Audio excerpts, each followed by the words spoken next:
Hi, welcome to the Power Hungry Podcast. I'm Robert Bryce. On this podcast, we talk about energy, power, innovation, and politics. And today, a heavy dose of the latter, politics. And my guest is Mark McKinnon. He's the the creator and the co-host of The Circus on Showtime. Mark, welcome to the Power Hungry Podcast. Glad to be in the saddle, Robert. How are you? Fine, thank you. Thanks.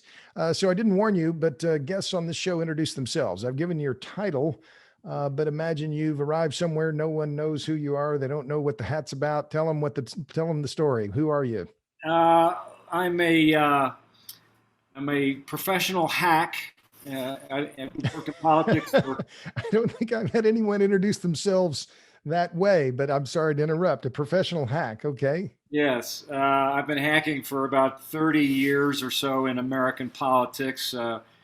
I worked in Texas for many years. I worked for Lloyd Doggett and Ann Richards, and then I crossed the bridge and worked for George W. Bush, did his reelect for governor, and then stayed aboard and did the presidential campaigns in 2000, 2004. I worked for John McCain as well, and I've done a lot of reform work in the space. I helped start an organization called No Labels in an effort to bring the partisan parties together.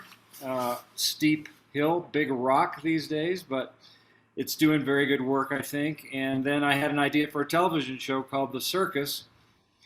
That was actually back in about 2003. It took me about 10 years to get it on the air, but it is now. And I had hoped that we'd have one season, and that was really all I expected. And we're now signed up we're in the middle of our 6th season and signed up for another season next year.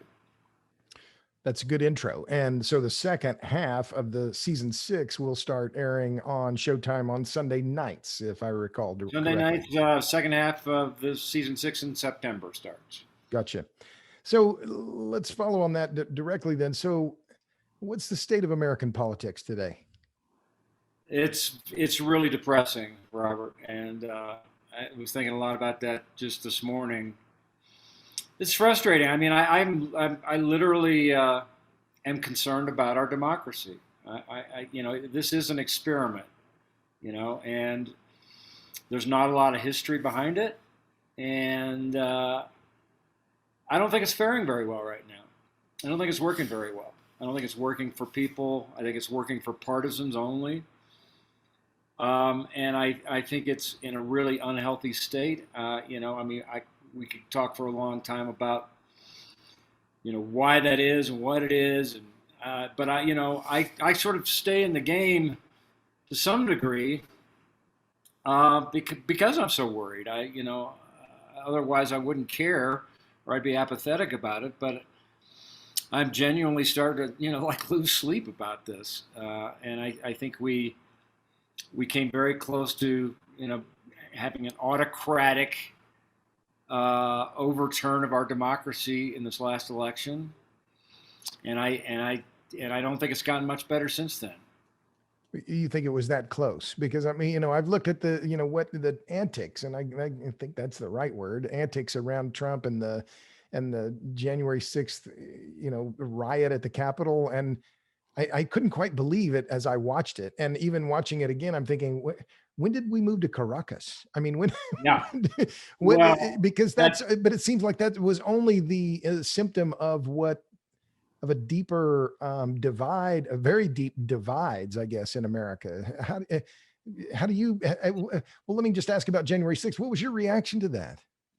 Just stunned. And your analogy of Caracas is a good one. I used to do a lot of work in foreign countries. I had I worked for a number of years for a guy in New York City named David Sawyer, who was one of the preeminent American political consultants, who was one of the very first to work around the world to bring American-style campaigns to emerging third world democracies that had never had any experience in elections. So we'd go in there and kind of help them out. But a lot of times, the sort of things that would happen in those countries are what happened on January 6th, where you'd have the loser just throw down the notion that there was that it was a fraudulent election and people rioted and overturned the government. And I was thinking, Robert, about I've thought a lot about January 6th. I thought a lot about that day. And I actually thought that there'd be a really interesting and compelling television show to do about it that would start with, say a week before January 6th.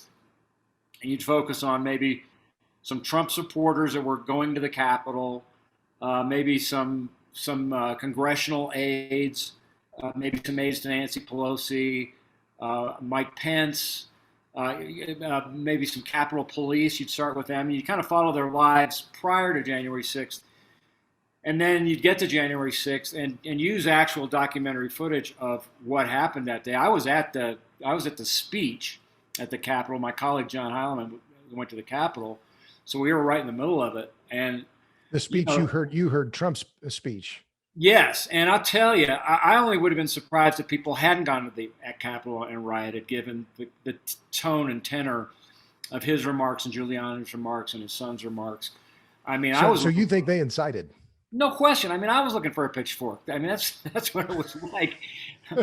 There's no question about it. But the turn of the concept of the television show that I was thinking about was that you sort of use real documentary footage of January 6th.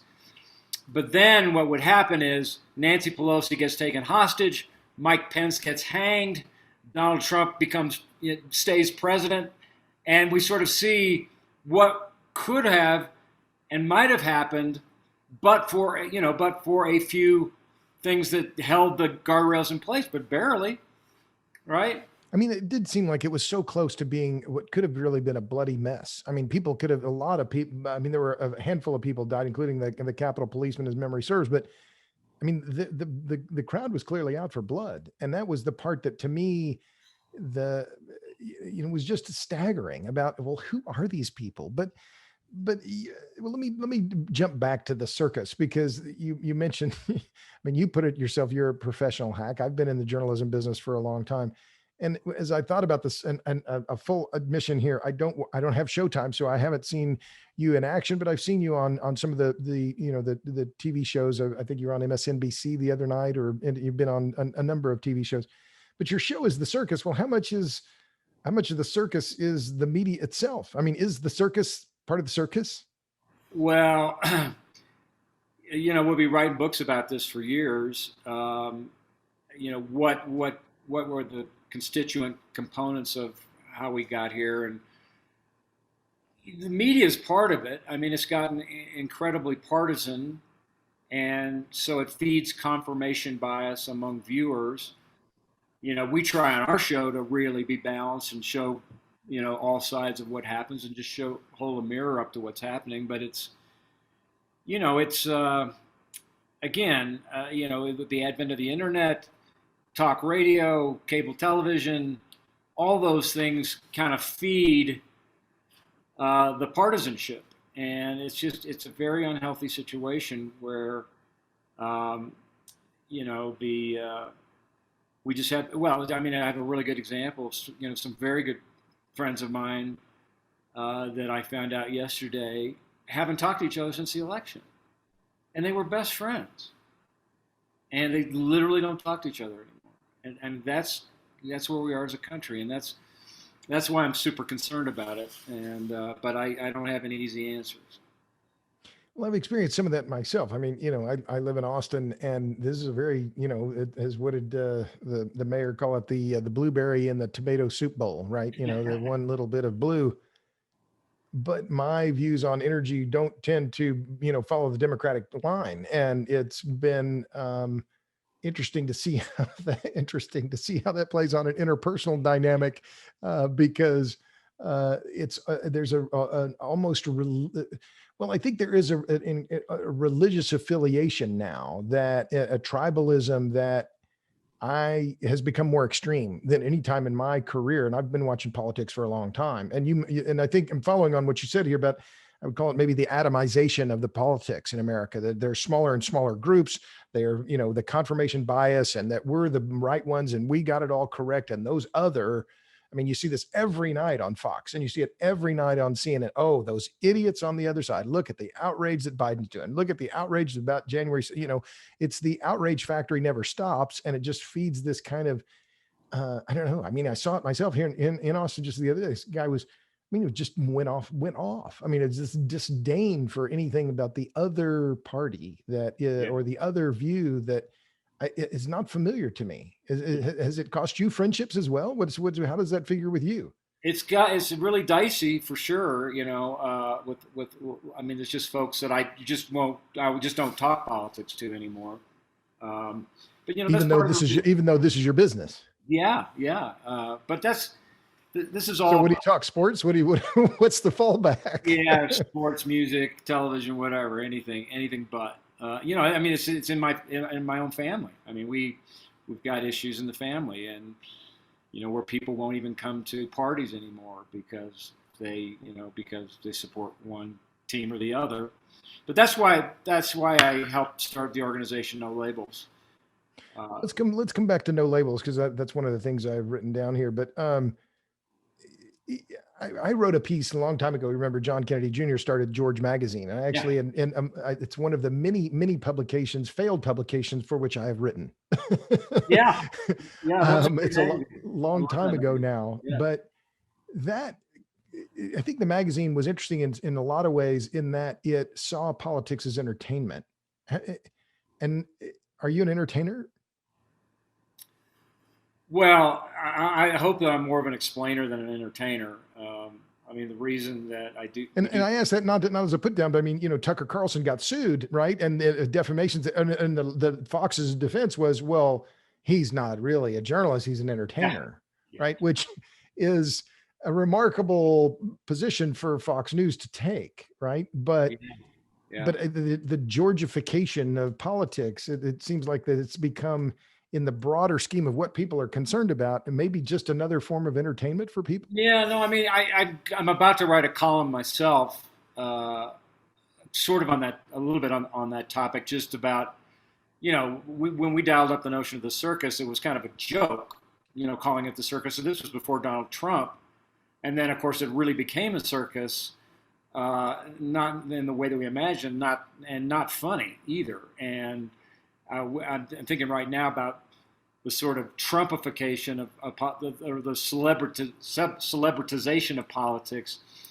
And, you know, Matthew McConaughey is an example. It's sort of like the only people who are running now or considering running for office are, you know, big celebrities. I mean, The Rock's thinking about running for president. You got McConaughey, you got Schwarzenegger. This is not J.D. Vance running for J.D. Vance running for Senate in Ohio. Yeah. It's sort of like that's the, you know, the key to entry anymore is you know, there has to be sort of a celebrity factor that makes, I think, adds to this notion that it's not as serious. And again, it just feeds the whole circus nature of the thing. Right. So how do you called yourself a hack? You said you're an explainer. Are you a reporter? Yeah. I mean, we try we have 4 hosts on the show. Two are reporters, trained reporters, Alex Wagner and John Heilemann, and then we have 2 political strategists, former strategists, myself and Jennifer Palmieri.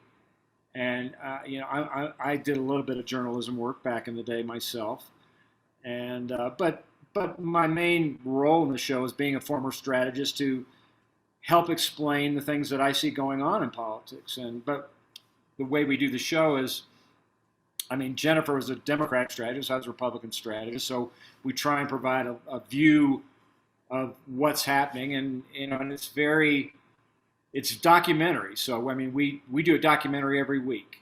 We start cameras rolling on Monday, we start editing immediately, and we roll it up and edit it and put it up every Sunday night.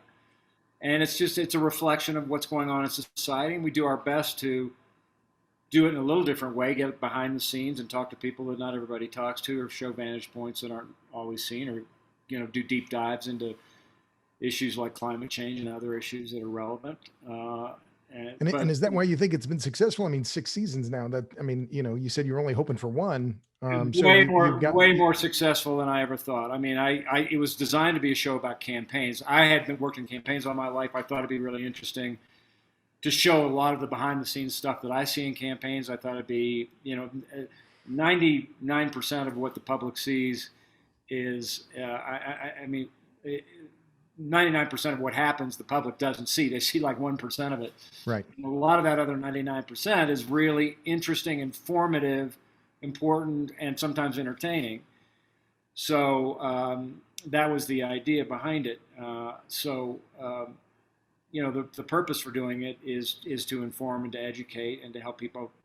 I got into politics initially because I thought it was kind of a noble calling, and I appreciated the people that ran for office, and that's why. And so my initial thought behind the show was to show some of that, and it does. But it's also, I mean, just because of the timing of the show, it's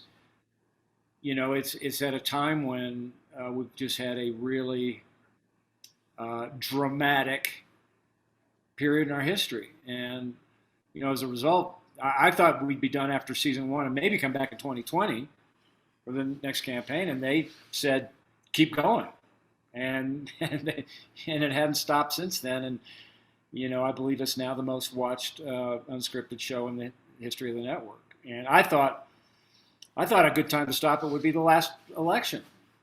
I thought that'd be a pretty good bookend. And how many shows are you doing per season then? And I thought the ratings would be pretty, would fall off a cliff with Sleepy Joe Biden, but they're higher than ever. No kidding. So we do generally about 26 episodes a season. Gotcha. So who's the most interesting politician today? Well,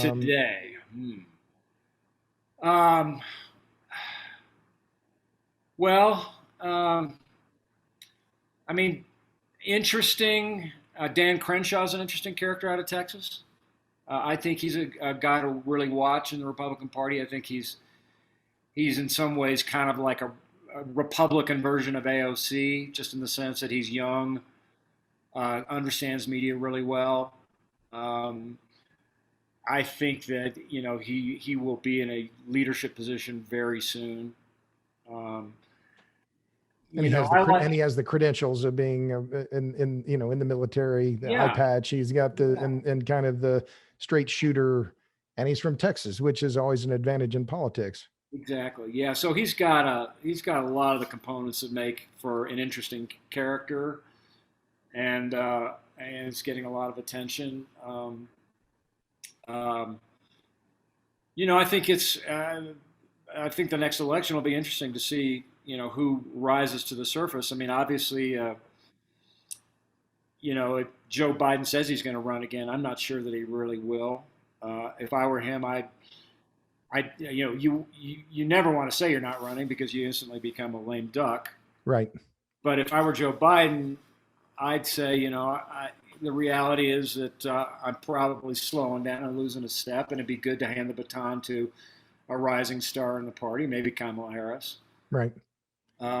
He does seem, and I don't consider myself a Republican or Democrat. I'm just kind of disgusted with the whole thing. But I mean, watching him, I don't know that I'm not sure the elevator goes all the way to the top floor now. I mean, he's showing his age would be the polite way to put it, and it's worrisome to me because you're dealing with Putin and some of these other guys. They are not nice people, and they're how much are they going to exploit that or the other question is who's actually running the White House, right? And that's already been a lot of discussion as well.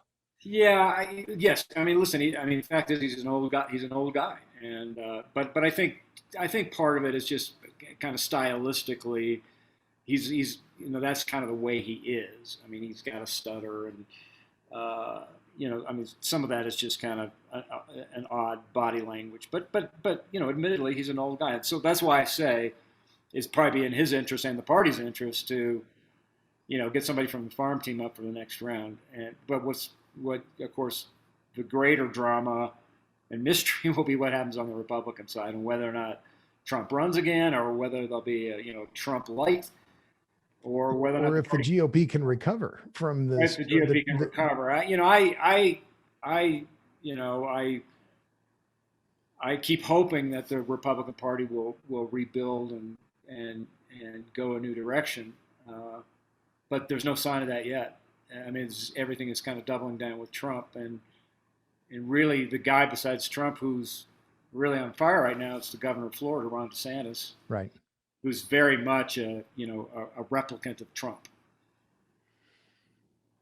Without maybe quite as many hard edges or quite as Yeah, much no, I mean he's like bluster Trump. or Yes, I mean he's Trump without a lot of the baggage. yeah. You know, he's smart and he's feisty and he takes on the media and very anti-establishment. He's a smart guy, but he showed some empathetic muscles in the recent tragedy there. So Right. he's got that Trump never could manage to dial up. So. Yeah. Yeah. Yeah, Empathy so would not be there. one of the strong character traits that of Trump. So let's look back a little bit, because you advised, you were a key part of the Bush administration back when, or key advisor back when. And I remember, in fact, here in Austin on election night, we ran into each other at what was it, the 12th in Congress, and I ended up quoting you in the Austin Chronicle about. He said, "How you feeling?" You said something like, "I feel like I'm tripping or on acid or something like the good acid or something." And I ended up quoting you, and you later said, "What are you doing?" Like, well, That was a long night. it was it was a long night. But the U.S. military just pulled out of Afghanistan. Yeah. And I looked up the AP numbers, cost of the war, 800 billion, 2,400 U.S. troops dead, nearly 21,000 wounded, nearly 70,000 Afghan troops killed, thousands wounded. And now we're pulling out, and Taliban looks like it's ready to resume control of the country, or civil war is going to ensue. Hindsight's always 2020, but how much of that, I mean, I guess I'll ask it bluntly, how much of that do you own? How much of that does the Cheney own? How much does the Bush, George W. own? And was that I guess the other question I'm asking a bunch in a row here, does it mark the end of the American empire? Well, I'm really worried about what's going to happen in Afghanistan right now. We're leaving, and Taliban's taken over almost overnight, and it's going to turn into a Taliban-run state. And I think that's really dangerous. I'm not sure that pulling the troops out was the right answer, and we'll see. But sure, we can all look to 2020 hindsight, but remember that 98 senators, including every Democratic senator except for 2, voted for the Iraq War. So, you have to kind of put yourself back post 9/11. Remember the frame of mind everybody was in. We thought we were being invaded by foreign actors, and we thought we were going to live with terrorism on our soil indefinitely. So, listen, it's when you have the facts at hand and you deal with what you're dealing with, you do the best you can. And like I said, 98 senators thought that was the right way to go. Do you think, it's interesting now to look back at George W. Bush and compare him to Trump, and on the likability index, there's not much contest. But I guess the question I was going to get to is, so how much of how will history treat George W. And the Afghan and Iraq wars? How do you see it? I mean, a lot of the history is already being written, and a lot of people in military affairs are saying, well, this was, in fact, I know a former military guy said these were the greatest strategic blunders in modern U.S. military history. Yeah. How do you read it? I know you just said, well, it's hindsight's 2020, but there was also. I think Iraq will go down as a great blight on our history. No question about it. So was Vietnam. And Trump was a reaction in some ways against that foreign interventionism, right? He made that clear, right? We're not going to go do that. We're not, we're going to reduce our footprint in Syria. But that was something that he kind of was running as the anti-Bush, and made it clear as his disgust, or he doesn't like, I don't know who he likes, but except himself. But that was maybe one of his appealing points to voters was, he said, well, we're not going to go and declare war on everybody. I don't think that was the main attraction for most people, but it's part of it, sure. So, are you in touch with George W. Bush anymore? Not, I left Texas about 5 years ago, and I used to go up to Crawford quite often. The president and I are big mountain bike fans, so we do an annual event with veterans, a mountain bike event for wounded warriors, and so I see him at those every year. But I now that I'm in Colorado, I don't go to I'm not in Texas much, so I don't see him as often. I see. So you live in Colorado full time now. I do, yeah. Gotcha. So in thinking about George W. Bush, I mean, I covered him from when he first, went to some of his first press conferences when he ran for governor back when, and against Dan Richards. And he had a remarkable rise, and he was very divisive. And Trump, of course, was divisive. I mean, all presidents now, I guess it's all, there's not much. I'll just cut to the question here. Is there a center in American politics? I mean, you talked about no labels, and I want to come back to that, but who lives in the center, right? Because it seems the electorate awards the extremes and only the extremes and not the center, when it seems to most American voters are centrists. Well, that goes to the no labels issue, but right. But I'll just say, I constantly feel like a man without a party. For years it just felt like that's why I went to the Republican Party, because I didn't feel like my views were well represented in the Democratic Party. But then I've never, or certainly recently, not comfortable with the Republican Party, and I've always wished that there was an alternative. I wish there was a party that was socially progressive and fiscally conservative, and but the system's kind of rigged. Not kind of. The system is rigged against any other options. I was part of an effort in 2008 for a third-party effort, and just I spent $30 million just trying to get on the ballot in different states, and that's just the ticket to get on the ballot. $30 million. So, and you have every Secretary of State, whether they're Democrat or Republican, trying to keep you off the ballot. So the 30 million, I remember that now that you mentioned, where that came from various donors from different political activists. Where did the money come from? The money really came from a guy, mostly, who funded the effort. And is he to remain nameless? Who was that? It was called Americans Elect. It's, if you Google it, they were very upfront about it. It was not like a dark secret, but it was a hedge fund guy who had a lot of money and was, wanted to reform the system. So he paid for the ballot access for the program. Well, is that so let's come to no labels in just a minute, but is that the push to the extremes, right? That if you're running for the House, you're running to the right or the left of AOC or whoever, right? That but that success, particularly in the House, and arguably in the Senate as well, rewards extremists, not centrists. So is there anything that can change that? Is redistricting in the House, could that make that better? Or what's the key? I guess we're going to talk about no labels, I said, but what's the key to reform? You've identified yourself as a reform advocate. What's the first step? A lot of things. I mean, redistricting reform is part of it, because districts are gerrymandered, to your point, so that people running for office no longer have to appeal to the middle. They appeal to the extremists in the parties. But that's why we started no labels. And it's been an interesting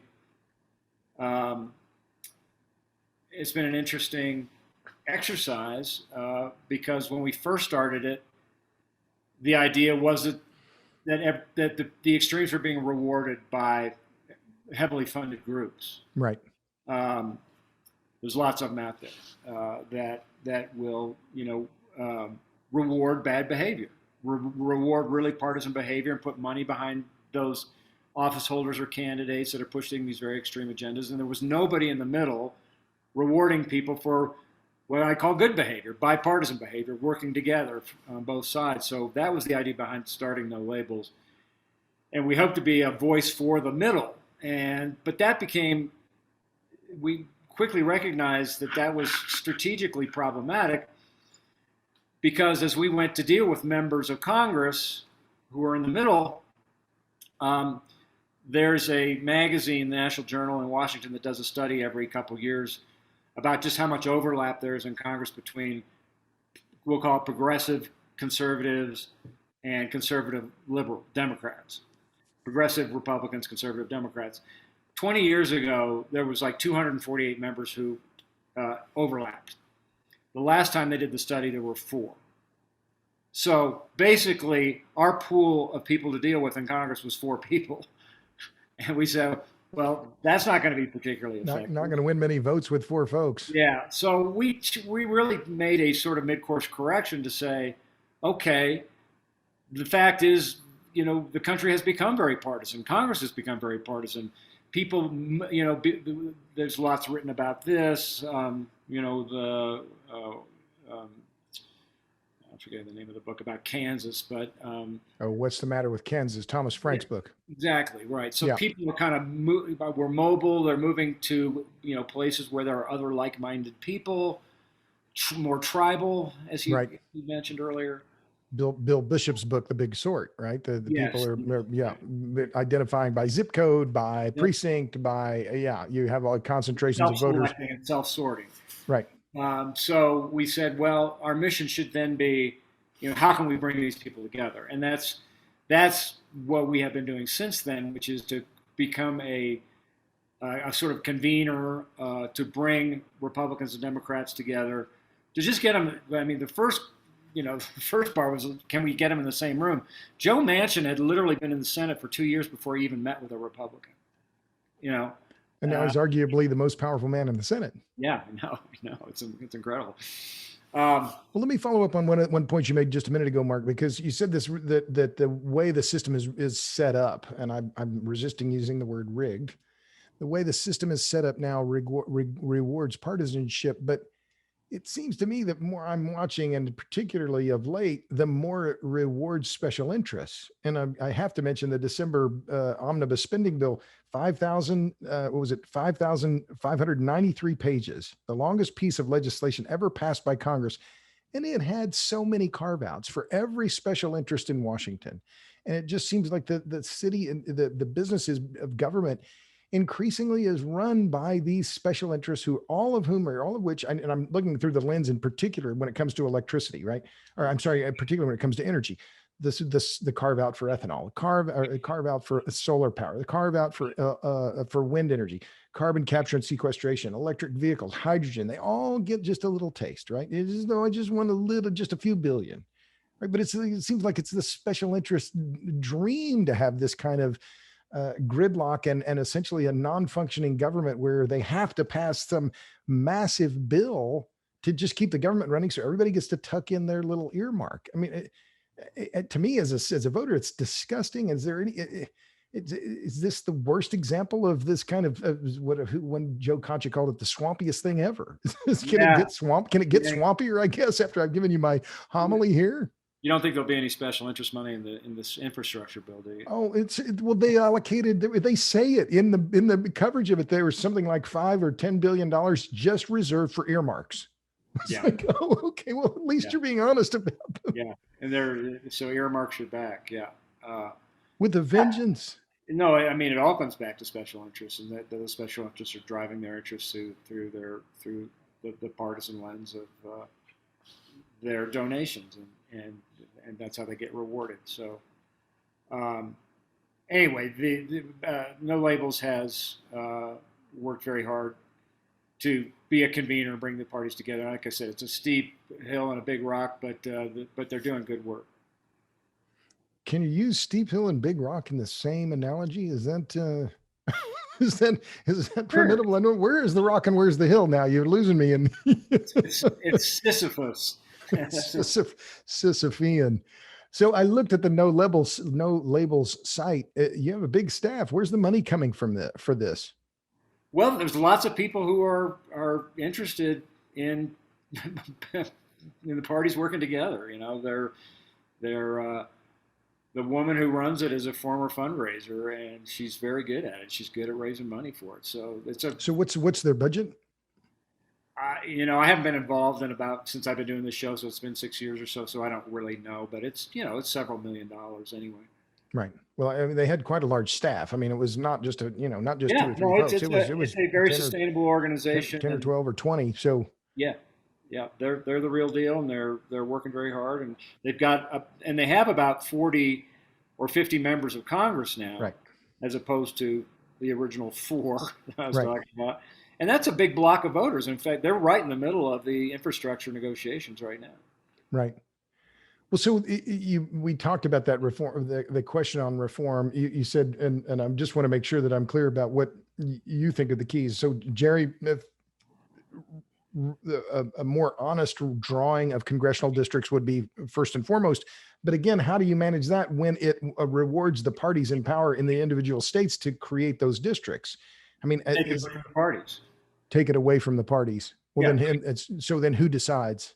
You have a civil board that does it. This is California does it. They And take who it. and who appoints the board then I don't know. in California? I don't know. Okay, but you're saying that there would be a board of independent Yeah. or equal People equal that at least numbers are of, not elected. equal number of partisans who would then decide the shape and the size of the districts. Yeah, yeah. So California, I believe is. I know California's doing. I think there may be several others that are doing it too. I think Colorado's going to I think Colorado just went to that system, as a matter of fact. Okay, so Jerry, fix the congressional, the shape of the districts. In other words, end to the extent possible gerrymandering. What else? I don't think there should be any dark money at all. I think so limits on campaign contributions, or at least none of it should be anonymous. I mean, we should know where every penny comes from and who's spending it. So Citizens United was a bad decision, in my opinion. Yeah, I think it's been very bad for democracy. So you work for McCain. Is there an heir to McCain right now? I mean, you mentioned Dan Crenshaw before, and McCain was a deeply flawed guy, right? And picking Sarah Palin did him no favors. Yeah. But is there an heir to McCain, that somebody who isn't as beholden to the Washington system, that can bring that? Because what you're talking about, and what it seems to me, is that there's desperate need for widespread reform particularly in Congress, and yet I don't hear a drumbeat for this. I mean, I just don't. I hear that there's just, it's not a popular. I mean, who's the next Teddy Roosevelt? Who's going to come in and bust the trust? Who's going to come in and bust the big business and say, no more special interests, no more carve outs? We don't know. I don't know. I mean, there's some guys out there and women. I like Ben Sass, for example, from Nebraska. I think he's kind of an independent operator, but not many of them. And but we didn't know about Trump until Trump happened, and so the next Trump could be the next Teddy Roosevelt. I mean, he could be the trust buster. Unfortunately. I mean, fortunately for us, democracy is a market, and voters have a say. But unfortunately, it takes things almost to get to the breaking point before the pendulum swings. So maybe we're at that point. I keep hoping that we are, but I've been at it a long time. Well, and I interviewed Kevin Williamson from National Review recently, and he and I talked about this very thing. And he said, as he put it, he said, we have a non-functioning central government. Right. And I hadn't thought about it in those terms, but it's a drastic statement, right? And I quite admire the way he approaches politics and journalism. I think he's a really prolific and thoughtful guy, but that was worrisome to me, because I think there's some real truth to that. And that December spending bill seems to me the prime example of that. Oh, you create gridlock until the 11th hour. Oh, we have to pass this now. So everybody's put in their favors. And that's what you end up with, is this special interest ridden system in which there's no possibility for reform. And in some ways it serves the existing parties. I know, Robert, like I said, I am having very, very concerning thoughts myself just about democracy working. It's like, like I said, it's an experiment that hadn't been in operation very long, and it's not working very well. But I don't know what the alternative would be. That would be better. Well, I only add just one thought to that, because there's a part of me that takes this really to heart, and I look at what's happening in Washington, and it's very discouraging. But then I think, well, wait a minute. But as a Catholic priest told me a long time ago, he says the church is not Rome. Well, America isn't Washington, right? Yeah. So that the local governments still work pretty well, right? I'm in Austin. It's a fairly affluent town. Trash still gets picked up. The libraries are open. that it's still working in a lot of localities because of the representative system and the accountability. But I mean, one thing that gives me a little bit of hope, Robert, and this is oddly where, like I said, I thought the ratings for our show would fall off the cliff with Biden, and they're higher than ever. I think there's just an elevated interest in government now, which I think is good. but voters are more activated. Yeah, I think they're more activated, they're more dialed in, and listen, Trump had something to do with that. COVID had a lot to do with it, but I think COVID particularly, you know, got everybody's attention in the sense that they said, "Oh my God, you know, we do actually need government, and we need it to do something, and we need it to work." And it didn't work particularly well. Right. And I think that was a big wake up call for everybody to sort of say, okay, we do actually need a functioning government. Right. So how do we go about that? So I think that's maybe kind of, an opportunity. I'm a prisoner of hope. So I think, maybe that's something that with this elevated interest in politics and government, maybe we'll start to ask more questions and get more answers. Well, I think in retrospect, the Trump administration, with Operation Lightspeed, the development of the vaccines was pretty damn remarkable. I mean, particularly now looking in hindsight at all these other countries who fumbled the vaccination. And I got vaccinated, I live in Austin. I went to Bastrop, a little town, where Bastrop is, just southeast of Austin. And it was amazing to me and really heartening to see all these people, volunteers, every one of them volunteers there to just help people get the shot. And I thought, that gave me a lot of hope in America, honestly, just to get that shot and see all these people activated and out there. I thought, well, maybe things aren't as bad as I think they are. Yeah. I agree. It was great to see people step up. So let me ask you, since I do a lot on energy and power stuff, how do you see the divide in terms of energy politics in America? Because there's also the Biden administration is pushing very hard for a lot of renewables. The Democrats are not supporting nuclear power plants in the heavily Democratic states, New York, Illinois, California. Nuclear power plants are being closed, which is, in my view, and I think the facts are obvious, it's an own goal in terms of CO2 emissions and the rest of it. How do you see the political divide around the energy business? I'd love to hear your thoughts about that. You're the expert on it. I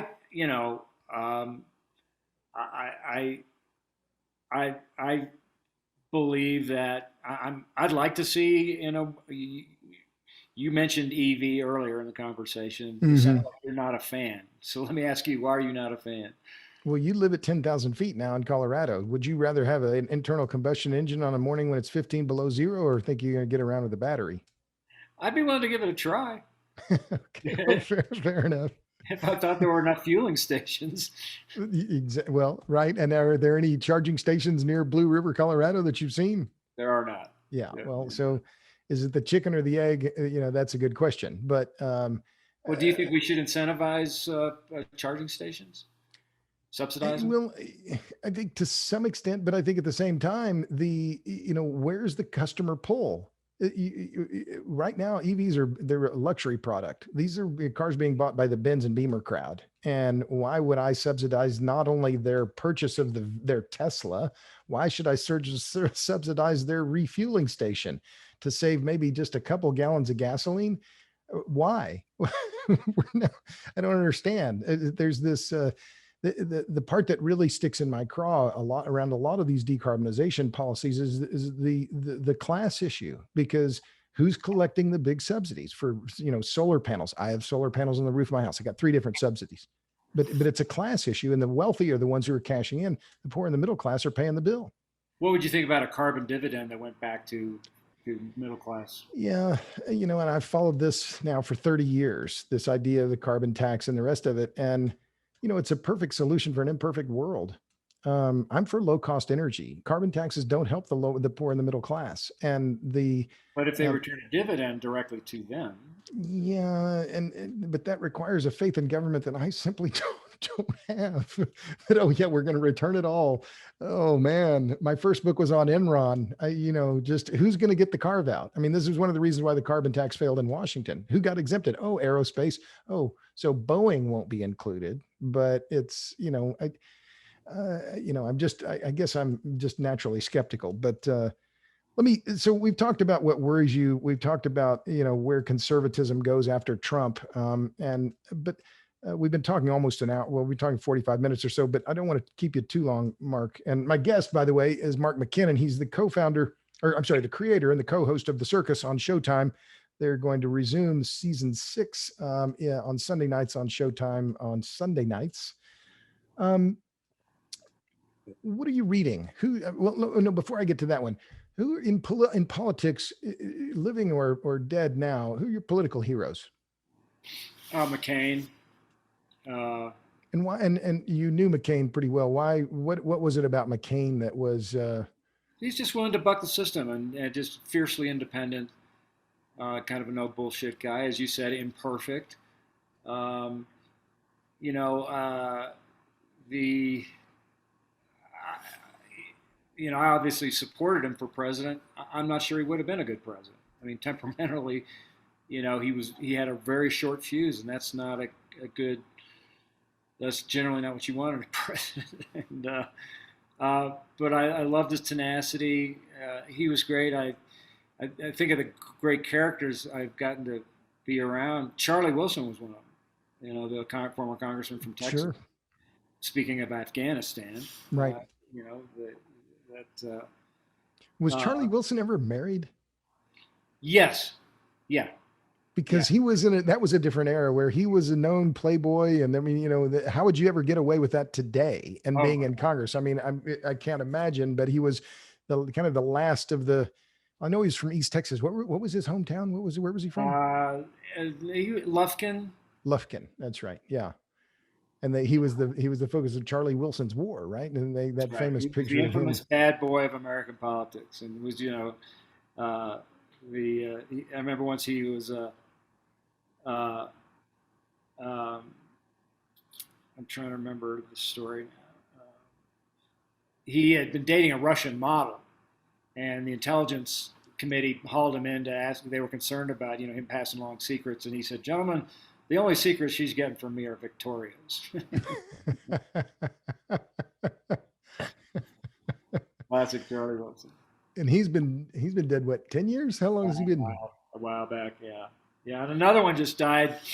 A guy was the first guy I worked for who won a race. When I had worked for Mark White and Lloyd Doggett in Texas, they both lost. And I worked for White when he was governor, and then on his reelect, and he lost that. And somebody that I knew said, if you think you know anything about politics, go to Louisiana and get your PhD. So I went to Louisiana and went to work for a congressman at the time named Buddy Roemer from northeast Louisiana. Sure.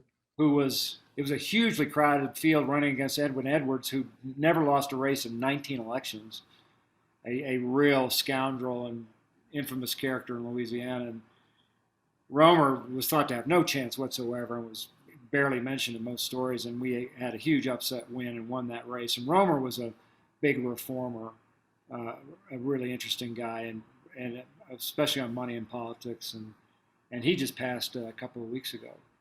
And that was the last. So that was the first race that Edwin Edwards lost.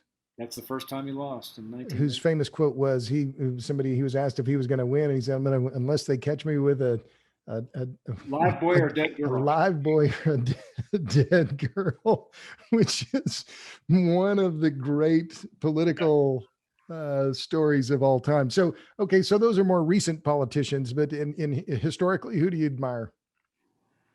Oh, the big TR guy. God, historically, Lincoln. Sure. Yeah. I like all the reformer guys. Right. And that's kind of my wheelhouse. Sure. So who are you reading now? What are you reading? What's on your bookshelf? Well, I generally am a huge fiction fan. I get enough nonfiction in my everyday life. So, right. But I'm reading a really good book that I highly recommend right now called The Confidence Men. And the author's last name, I believe, is Fox. Because there's 2 Confidence Men books out there, so make sure it's the one by Fox. But it's a terrific story about a couple of British prisoners of war in World War II who are captured and and and break out of escape prison through convincing the overlords of the prison that they had telepathic powers, and they made a Ouija board, and they convinced the guy who ran the prison that there was a buried treasure somewhere outside the prison, and so they had to go find the treasure, and I haven't finished it yet, but it's an astonishing and real life story. Oh, so it's not a novel. This is This is a real nonfiction. story. Yeah, Huh. and it's American guys, British guys. Who are British. the British. British prisoners were under the Germans? Yes. Okay, got it. So what else? The Confidence Men. Any other books or things that you're reading that you recommend? Well, if you're a mystery lover, I've just stumbled onto a great mystery writer that, if you're a real mystery fan, you probably already know her. But Louise Penny is a Canadian mystery writer who's written, a series of books that kind of have the same characters in a little Canadian town, and it was a real find for me. And now I'm kind of on a jag where I've read 7 of the 15 in this series now. So Louise Penny for you mystery fans out there. Okay, good. You've touched on this before, Mark, but it's a question I always like to ask. So what gives you hope? Um, just sort of the American spirit and the human spirit, Robert. Like I said, I'm a prisoner of hope, and I think a lot of people are, and just kind of our innate refusal to give up or give in. And I think, to your point, the pandemic was a great example of that. As brutal an experience that was for everybody, to go out into the community and see the people. I mean, I think that the people who get attention are the people out there who are, tearing off their masks in a Wendy's and getting in fights or whatever. But they're, the hundreds and thousands of stories of, people helping others to get food or vaccines or whatever through this period. Those are the untold stories that happen in multitudes every day. They're not notable because they're not, they're not TV worthy, but they're life worthy. And I just, as I come out of the pandemic, again, just I live in a town now of 800 people, but I got a couple of screwy neighbors, but for the most part, people are really good, and they really, especially in not only their willingness but their desire to help others. And so I think, as messy as it all is, I'm gonna vote. I'm coming down on our side because I think we ultimately find a way to get through it because our better natures overcome our worst natures. Well, we'll end it there then. My guest has been Mark McKinnon, who I've known now for, a long time, from Austin days. He's the creator, the executive producer, and the co-host of the Circus on Showtime. They'll be resuming the second half of season 6 on Sunday nights on Showtime, so be sure and tune in there. Mark, any final thoughts before we sign off? I just say kick it hard and carry on regardless. All right, great. Thanks again, Mark McKinnon. Thanks to all of you for tuning in to this edition of the Power Hungry Podcast. Rate us on your local podcast or whatever podcast platform. Give us 5, 6, 24 stars, whatever you can do. And I will see you on the next edition of the Power Hungry Podcast.